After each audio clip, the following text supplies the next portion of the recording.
What is pussy poppin', you beautiful humans? My name is Ariane Andrew.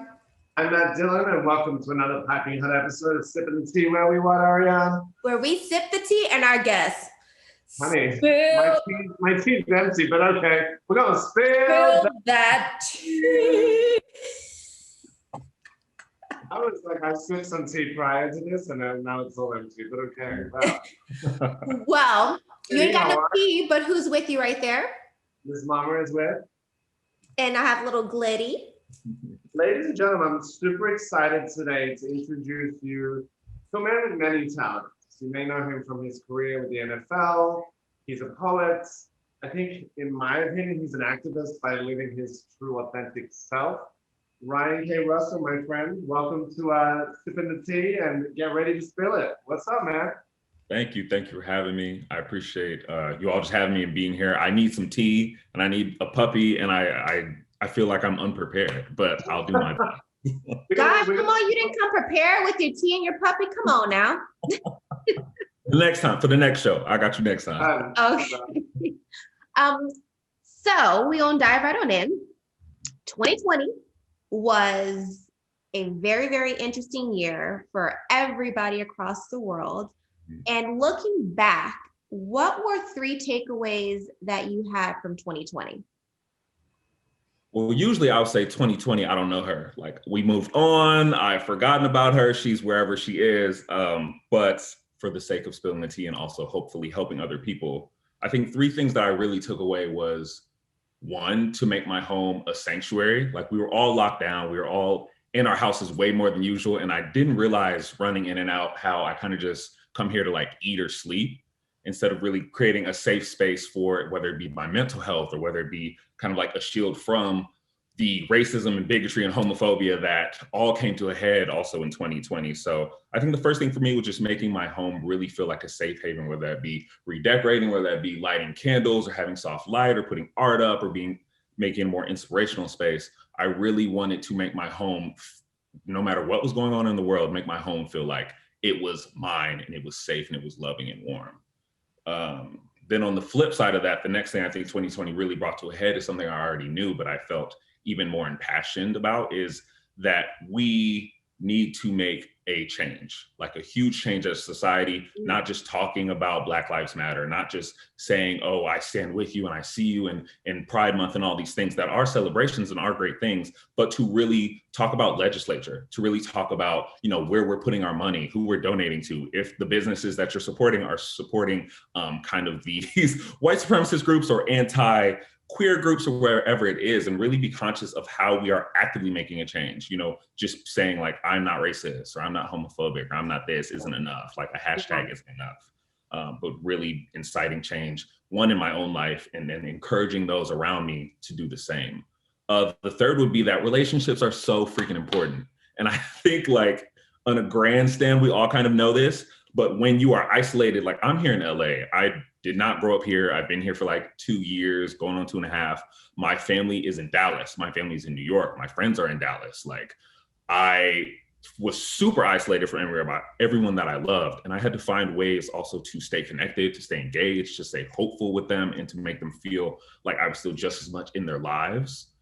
Also on the flip side, my boyfriend, I am lucky enough to have a partner that lives here with me. So on one side, I was completely isolated. And then the second side, me and my boyfriend are like running into each other all the time. And he looking at me like, okay, you're not so hot no more. Like, I need a little space. Like, we need a little time. We need a schedule. We need a routine. Like, we need to figure this out because we're both very independent people, very active people. So that was definitely a challenge, but something that made our relationship stronger and better here today. Yeah, either relationships grew or you were like, this ain't gonna work for me. This ain't popping. And I had friends start relationships in COVID, and like that to me was mind blowing, because they were like, yeah, we're just like away from all the distraction of the world and it's just us and we got time to like dedicate to each other. And I was like, y'all sound crazy. I think that's ultimately very crazy. I'm like, no, thank you. Good. Hey, to each their own. However, you got to find your happiness, right? Because that's all we were trying to look for in 2020 was just a little nugget of happiness, a little bit of faith. Joy. It's a little bit of joy. So I want to take it back to obviously your hometown beginnings and that kind of first for the people that are listening and watching, kind of take them through that journey of like the love of sport, the love of football, and where that kind of, progressed for you into this is what I want to do. Was it something that you were like, it was in you, or was this just like, good at this? How did that kind of land and start your journey? Yeah. Growing up, it was just me and my mother for like the longest time. I had my biological father wasn't in the picture. I had a stepfather who had passed away when I was 6 in a motorcycle accident due to drunk driving. And we were in New York at the time. Like my family moved from New York. I'm a third generation American. My family was originally Jamaican, so they moved to New York. All that happened, all went down. My mom's like, we need a fresh start. This isn't the safest neighborhood. This isn't the greatest place. She had a sister in Dallas, and that's how I ended up at 6 years old in Dallas, Texas. If you know nothing about Dallas, I just call it the 2 F's, really the 3 F's, because it's faith, family, and football. Like that's it. Like those are king in Dallas. And I was a taller kid. I looked athletic, whatever it is, but I didn't want to play sports at first. Like my mom just bought me these fresh clothes, these fresh kicks. I didn't want to get them dirty. Like, I literally told her verbatim when she asked me about sports, I was like, I don't want to get my clothes dirty. Like I'm not trying to do that. But as you grow up, especially as an only child and an only child with a single mother who's working 2 jobs and going to school, 3 jobs sometimes, you need like connection, like you need like family, you need like community, like I crave these things, even like male mentors and stuff. And I found all that in sports. I found brotherhood in teammates. I found like male figures and mentors and like coaches. And I found this really community. And also I was super lucky because I was actually really good at it. So I got like, you got lucky there. Yeah. There's a good point right there.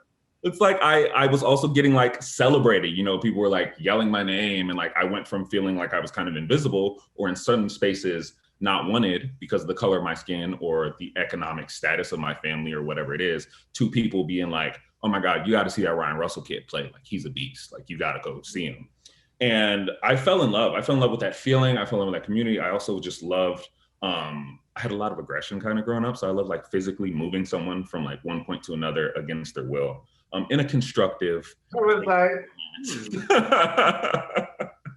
but yeah, sports, it just gave me so many connections, so many opportunities. And at that time, I didn't know that I wanted to do it professionally. I didn't even know it was an option, but I was giving opportunities, and I'm super lucky for that because not everyone gets those. It's true.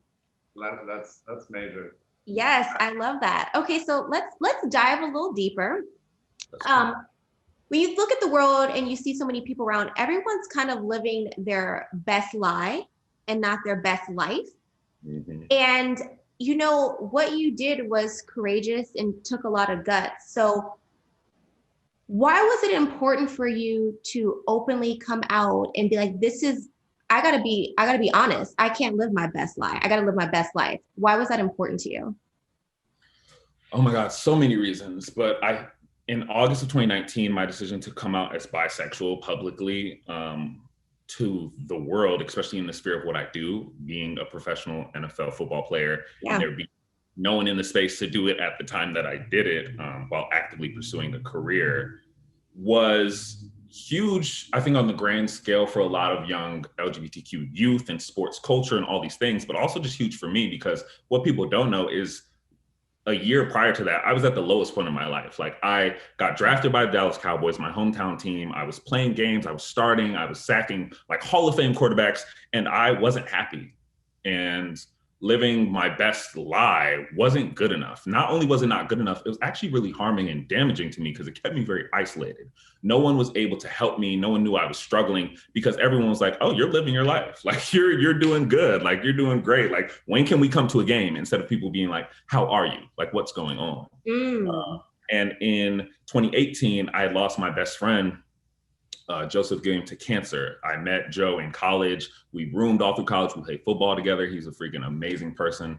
I introduced him to his wife. Like we were inseparable. He was actually the first person I ever came out to as bisexual in this like super confusing time. And he just loved me and accepted me. And he got diagnosed in 2017 with stage 4 spinal glioblastoma and passed away that next year.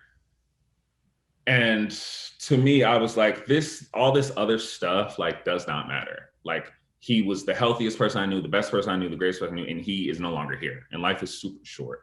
And I don't want to go through these huge moments that should be happy and feeling so empty. And I was like, I'm gonna do it. Like I should be able to be who I am and do what I love. Like those two things shouldn't be conditional of each other. Mm-hmm. And I'm not gonna wait for someone else to do it because I can't. The next day's not promised to me. Wow.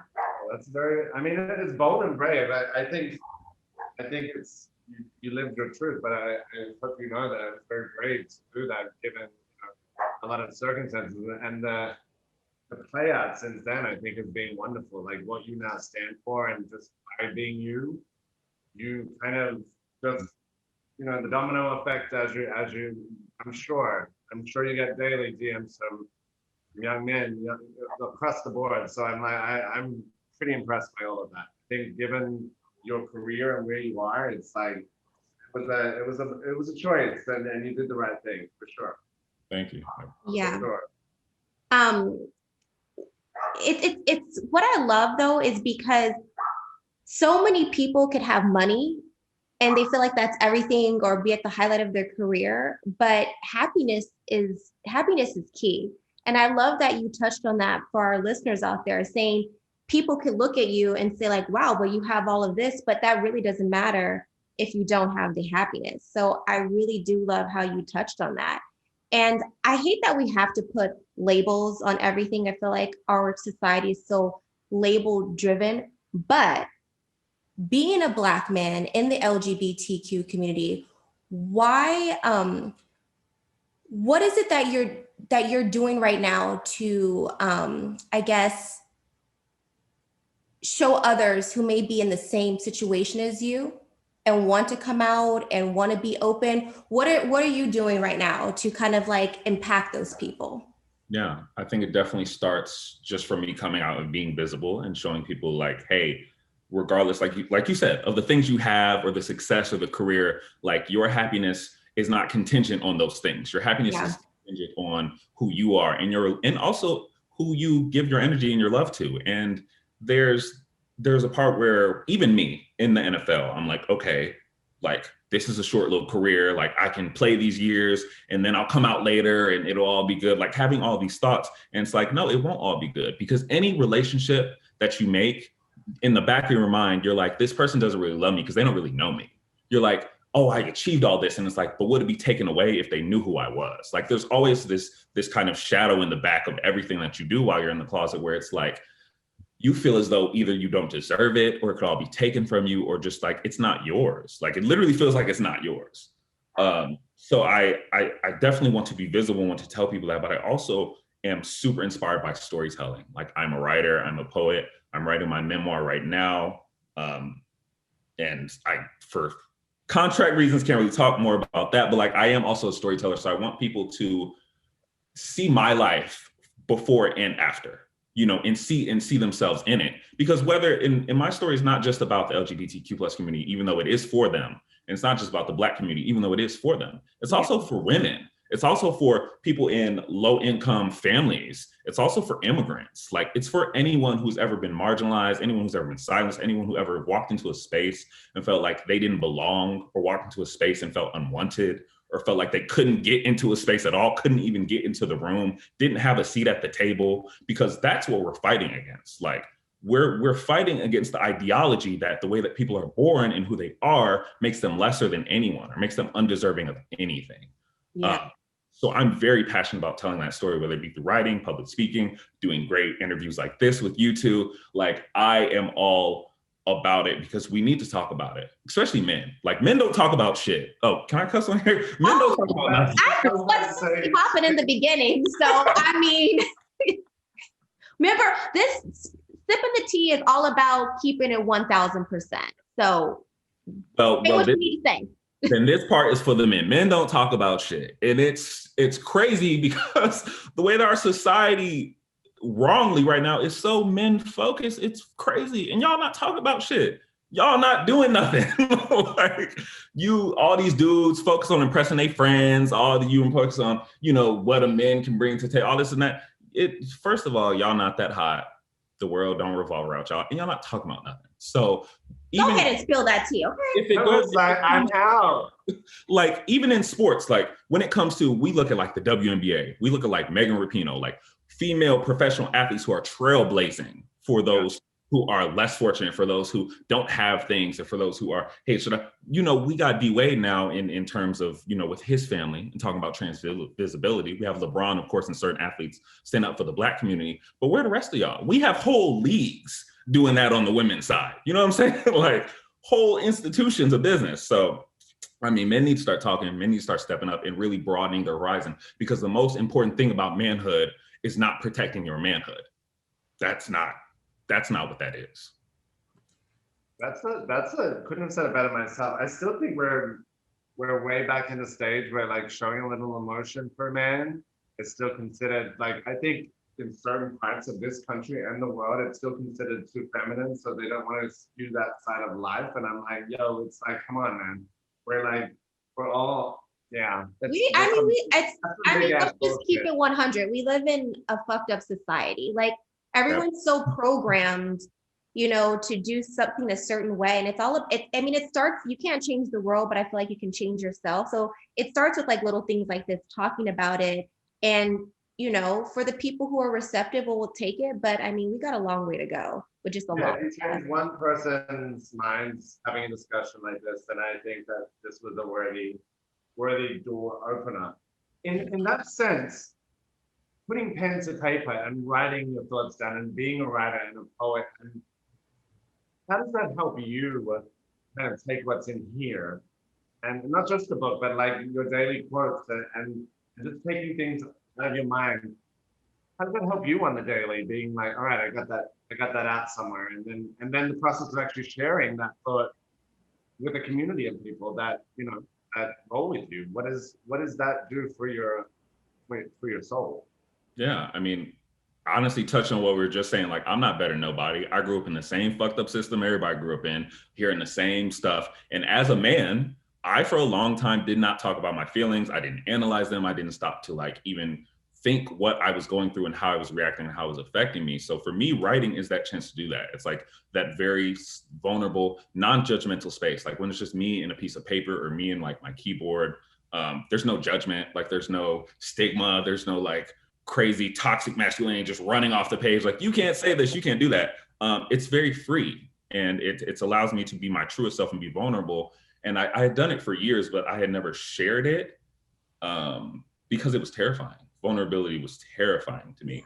And a lot of the times in our society, it's seen as a weakness, especially for men, which is not the case. When I first shared something I wrote, or shared a poem, or started really expressing myself in that way, that was the most powerful I'd ever felt. Because not only was I kind of emptying out all the secrets and really laying all the daggers on the table that I thought would be used to stab me in the back, and putting them in front of me and be like, okay, what you want to do? I was also just being true and honest, and nothing anyone could say about that could destroy me. Because I was like, this is who I am. I beat you to it, honestly. Like, you want to use something about me, this something I love. You can't use something I love about me against me. Like, it just doesn't work. And I want other people to feel that, whether they're at the process of writing or sharing or expressing, or whether they're not, or whether they're still internalizing, still trying to figure it out, still trying to sit down and check in with themselves. I think that's the point. Sit down and check in with yourself. And that I think maybe that's a starting point. So you got to be good with yourself before you can do any kind of change. And I'm like, I love the written stuff, because I think that's important. That's something Ariane's like ran down my throat. I attest to my journal. I know you do, but I attest to like just screaming at people across the street, like, go fuck yourself. I'm having a bad day. Get it out, whatever. Like, you do it your way, I do it my way. Hello. Wait, by the way, have you done the journal yet that I gave you? Oh. No, but I did scream at somebody across the street who tried to run over me this morning. And, you fuck with my dog and me, you're gonna have a bad day, honey. Well, this is what happens when sending the tea. Some tea definitely gets spilled. I do have to ask you though, Ryan, your mentality is so strong, and everything that you're speaking about, like, I mean, you can see it and you can feel it, like how passionate you are about things. But I know that took time and that took growth. So if you, looking back at your younger self, like, what advice would you give to your younger self? Oh my God. Honestly, the first thing I tell my younger self, because he's gonna be doing 1,000 things, he's gonna be moving. I'm be like, slow down, just stop. Like, just really take a beat. Because I think when you're young, especially in this day and age now, with social media and TikTok, Instagram, and you need the newest stuff, kids is moving so fast, they don't even stop to see how things are affecting them. They don't stop to see what they're taking in. They don't stop to see what they're really putting out into the world.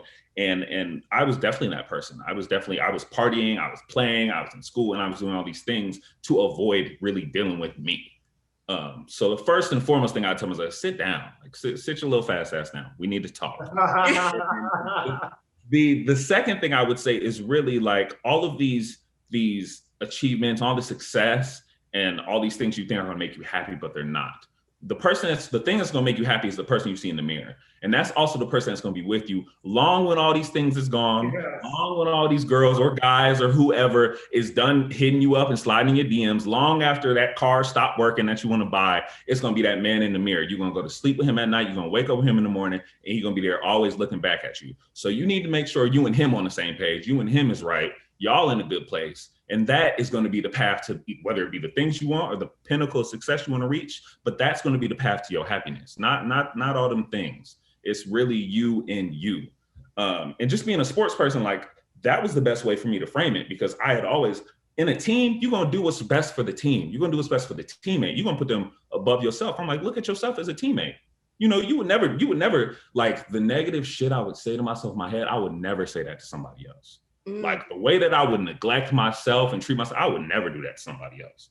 And that's the problem, because you need to start treating yourself, not just like you treat better than you treat other people. Like, so that them the two things I would say to myself. And I'd be like, you know, now go journal, go write it down. So all our young people out there listening, take notes. Take the notes, get the notepad out right now. If you're listening, pull that car over and write these little truth bombs that you over here dropping. Or wind the window down and scream at somebody. Also a good way to get trained. I don't know. I'm kidding. Whatever. But speaking of football and NFL, what's that looking like? Spill the tea on that. What's popping? So obviously, as we all know, 2020 was so crazy. So it's like, even with guys trying out stuff, you got to get COVID tests, you know, there's like travel restrictions. Like, I'm surprised they had a season, let alone trying to get back in it. Yeah. But like, for me and my daily routine, like I wake up at 5 a.m. every morning. I get my workout in. I'm at the gym till at least like 9, 8, 10. I have one of the best agents in the game right now, Drew Rosenhaus. And you know, we're waiting right now, like a lot of guys already on teams renegotiating contracts. The draft is coming up. For you football people, I hope y'all following, like the draft is coming up. And then after that, you know, we're going to see where the chips lie, and we're going to start flying out and doing these workouts and trying to get back in these buildings, because one, talent is always needed. Winning is the only objective of football. And 3, I can play the best ball now, like not having all the mental stress and strain of being in the closet and being bisexual. I could be the best player and teammate I am now. And my career in football is not done. It's not a question of how, it's a question of when. There's your answer, ladies and gentlemen. Spill that tea. I've done a few of these in my day. He knows how to roll with these. So what we talk about, like also being in a relationship with somebody and sharing that part of your life, because I feel like you shared, I am out of the closet, I am bisexual, and then all of a sudden, boom, and this is who I'm with. And there was no holds barred. Like, you know, you're not sharing the intimacy, but I think the intimacy of seeing them walk down the street together, profess little comments under each other, saying that's another bold thing. So what is that like, A, for yourself, but also for your partner, who's also in the business, the entertainment world side of things? Yeah. How has that been kind of internally for you, and then the reception to that from the outside world?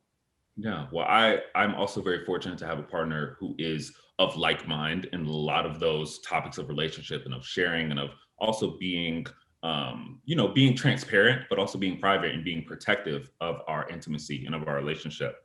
So I'm very fortunate. I will also say relationships are not designed for the public eye, not in terms of like the public can destroy your relationship, because only 2 people in the relationship can do that. But in the terms of being public about your relationship won't help your relationship. I just want people to know that too. Like, you coming out the closet with this new little boo thing you picked up at the bar, you think y'all gonna be it because of that, y'all public, y'all Instagram official. That's not gonna happen. Wait, he is 20, so I'm gonna. Right, let me hold on. Get it. That ain't it either. But I mean, oh, it ain't it at all. Let me tell you, honey.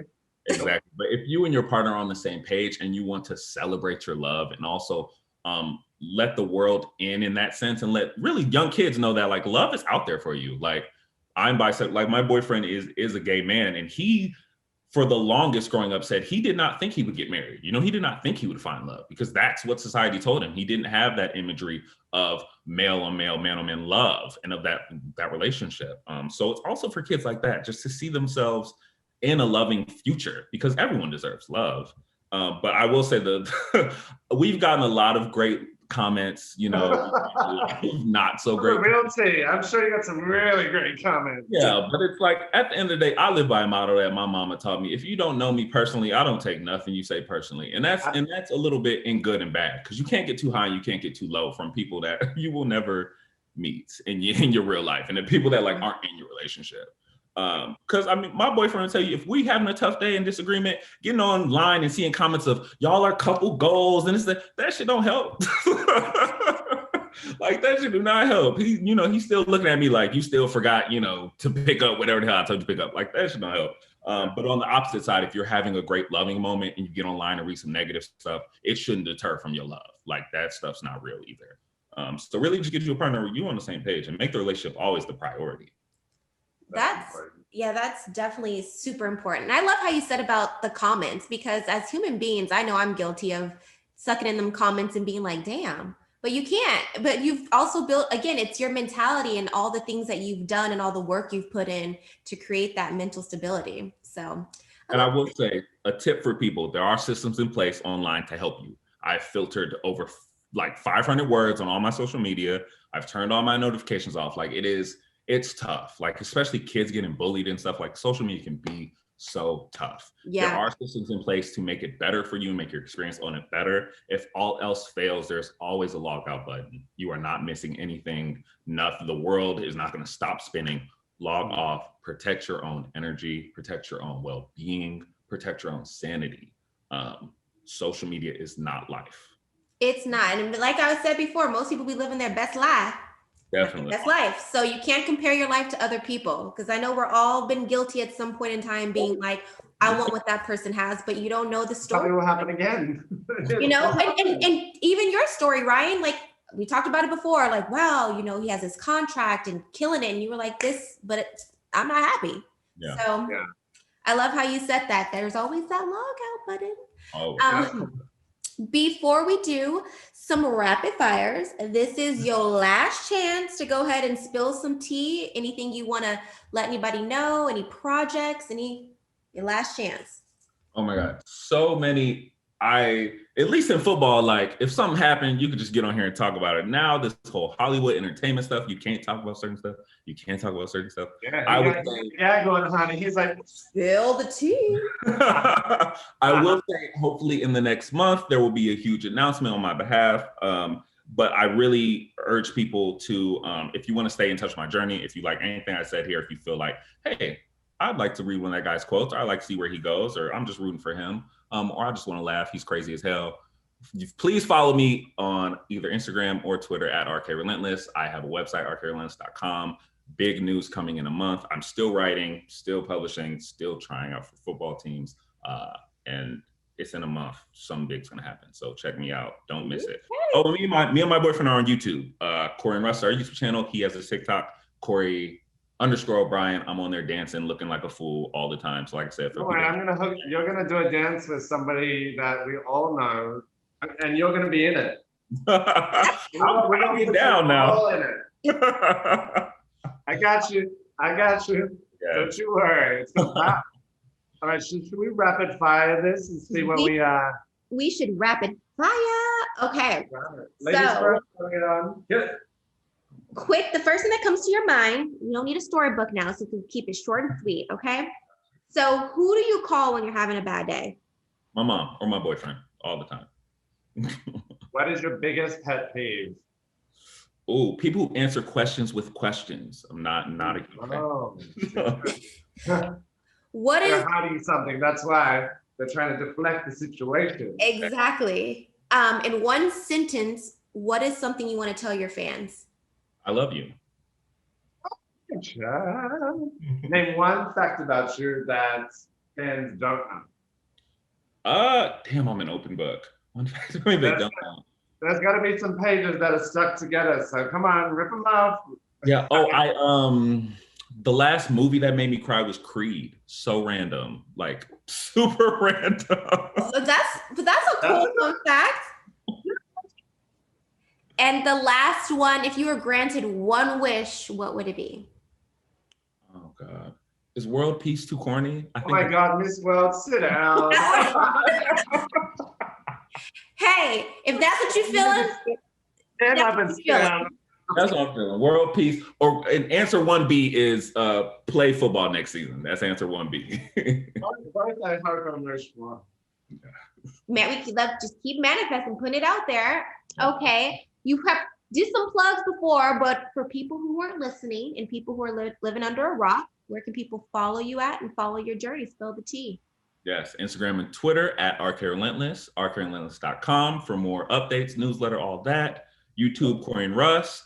And that's it. If you see me on anything else, Facebook, LinkedIn, Tinder, that's not me. Report it. Where can everybody follow my beautiful co-host at? You can follow me at Matt Dillon 1983, and if you see me on Tinder, that is me. Let's pop. and any of the other sites. We trying over here, honey. We trying. This might be baby zaddy. And so any zaddies out there, Matt is available. I'm just kidding.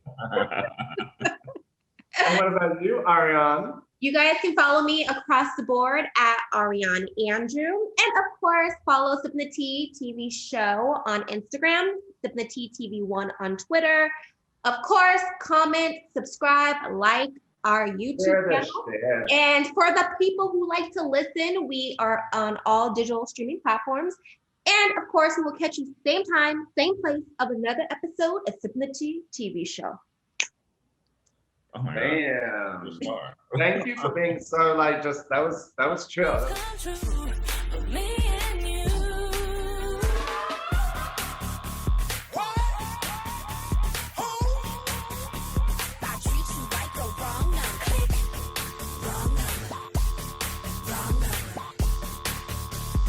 Yeah, you got the wrong number. Click.